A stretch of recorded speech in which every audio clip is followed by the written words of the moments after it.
So now we're going to take a look at the second, sort of another layer of looking at the pulses, and this is how the pulses align with organ systems. This is sort of a mix of different traditional styles. There are pulse-taking styles from traditional Chinese medicine. There are pulse-taking styles from Ayurvedic medicine, and this particular one that I'm going to show you is sort of an accumulation of knowledge, and this is how Matthew Wood, one of my teachers, how he reads pulses. And it's a very simple way of corresponding organ systems with the pulses, and still gives you a lot of information, and it is based on these traditional systems. So it's not like he just made it up, but it does bring in those elements, but sort of simplifies them, so we're not using some of the languaging of a different medical system. So we'll start with the right hand. So this is my right hand. I'm reaching for Leah's right hand, and I'm just going to turn her palm up, and I'm using my left fingers. So again, this is going to be considered my first, second, and third positions. Actually, let me just sit over here so maybe you can see more. So again, I'm off the base of the thumb. I'm coming down to where there's that little dip, and I'm just going right to the edge. So there's 1, 2, and 3. Here's another thing about taking pulses, is that the tips of your fingers are more sensitive than the flat part. So my nails are a little long right now for taking pulses. If they were shorter, what I could then do is roll into the tips, kind of like when you're playing, if you've ever played a stringed instrument, like ukulele or guitar or violin. When you roll to the tips, those tips are so much more sensitive. So I'm going to just roll into the tip just a little bit, so you can see, but you can also see that if I were to push really hard, my nails would go into Leah's skin, which I don't want to do to her. So this again is Leah's right hand. So this first position is considered distal, so it's furthest away from her heart or her body. And so this position correlates to the lungs on the right side. So this first position is the lung position. And again, the idea here is that the energy of the lungs can be expressed and felt in this first position. And again, if you think about the three, the upper, middle, and lower body, that's sort of one of the ways that Matthew talks about it, is that here we're up at the upper quadrant of the abdomen, or the chest, or torso really. And so I'm feeling into, here's the lungs.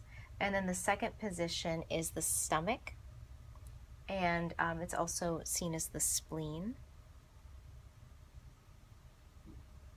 So that would be more central to her body, and this is the medial position, and then my ring finger is going to press in, and this is going to feel the kidneys and the liver, or sorry, the kidneys and the bladder, but this is going to be the right side. So I'm feeling her right pulse. This would be the yang. How is her kidney and her bladder yang energy? And so I'm just getting a sense.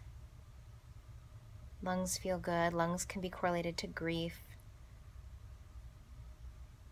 emotionally, and then the stomach, transformation, processing, and then the kidneys can be fear. And so a yang fear would be different than a yin type fear. And so if there were to be, either a really strong pulse or a really weak pulse, I might look into, what stresses are going on that might be taxing her really deeply. And are they being imposed by an outside force, like a yang force in her life? This is a very steady, her deeper pulses, her reserves feel really good. Her yang reserves feel really good. I can definitely feel it.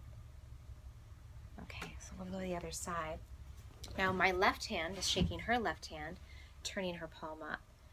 First position, second, and third. So in this position now, we'll just rotate this way. This first position here is the heart. So this is the left side. And if you again think about the upper portion of the torso, the heart, this is where the heart would be found. And then the second position is the liver and gallbladder in the middle of the body. And then the third position would be the yin elements found in her kidneys and bladder. So for this first position of the heart, we can think about matters of the heart. And is her heart feeling strained or stressed? Any disappointment or flutters of joy? In the second position, the liver is often associated with anger, fire issues. You've heard, or in the gallbladder, that idea of, oh boy, he's got a lot of gall.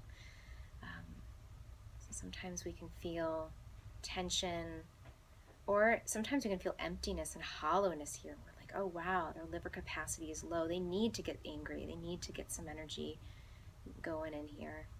And then the third position is the yin of the kidneys. And this one's actually a little weak on her.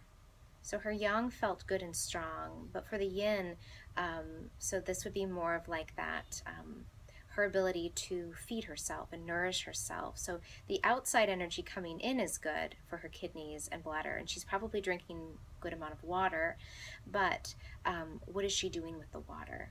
Is she really bathing in it, and is her body really receiving the rest that she is being given? And I would say yes, and there could be a little bit more fullness there. Okay, so those are the two positions, right and left, and then the three correlating pulses that you would find on each side for those different energy channels.